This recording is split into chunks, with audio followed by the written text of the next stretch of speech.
বিশ্বাস করো, এটা যেদিন বানাবে সেদিন আর অন্য কিছু বানানোর প্রয়োজনই পড়বে না।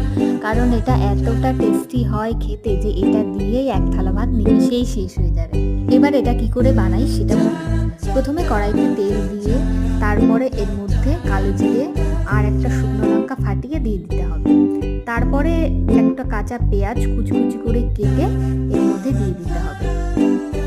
পেঁয়াজটা যখন লাল লাল করে ভাজা হয়ে যাবে তখন এর মধ্যে পটল বাটাটা দিয়ে দিতে হবে।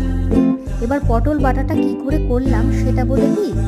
প্রথমে একটা কড়াইতে জল নিয়ে একটু সামান্য পরিমাণে জল নিয়ে তার মধ্যে ওই কাঁচা পটল কেটে রেখে দেবে, সেই পটলটা ওই কড়াইয়ের মধ্যে দিয়ে দেবে ধুয়ে। এইবার ওর মধ্যে একটু লবণ আর হলুদ দিয়ে পটলটাকে একটু ভাপিয়ে নিতে হবে। তারপরে পটলটা ঠান্ডা হয়ে গেলেই সেই পটলটা মিক্সির বাটিতে এইবার ওই ঠান্ডা পটলটাকে দিয়ে দেবে, কারণ গরম গরম পটল ওই মিক্সির বাটিতে না দেওয়াই ভালো। তারপরে ওই মিক্সিতে একটা শুকনো লঙ্কা বা দুটো শুকনো লঙ্কা আর 3-4টে রসুনের কোয়া দিয়ে ওই পটল দিয়ে ভালো করে মিক্সিতে পেস্ট করে নিতে হবে। সেই পেস্টটা এইবার এই পেঁয়াজ ভাজার মধ্যে ফেলে দিতে হবে। তারপরে এটাকে ভালো করে কষিয়ে নিতে হবে। এর মধ্যে আর একটু লবণ আর সামান্য পরিমাণে দেবে, কারণ লবণটা দিয়ে ভাপানো হয়েছিল তো পটলটা, সামান্য পরিমাণেই লবণ দেবে স্বাদ মতো।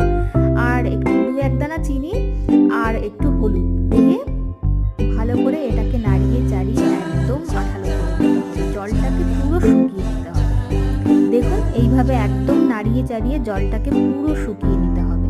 যখনই পটলটা একদম আঠা আঠা হয়ে আসবে, যখন দেখবেন খুন্তির সাথে একদম লেগে লেগে আসছে, একদম মাখো মাখো হয়ে যাবে, তখন এই পটলটা রেডি। এই রেডি পটলের রেসিপি।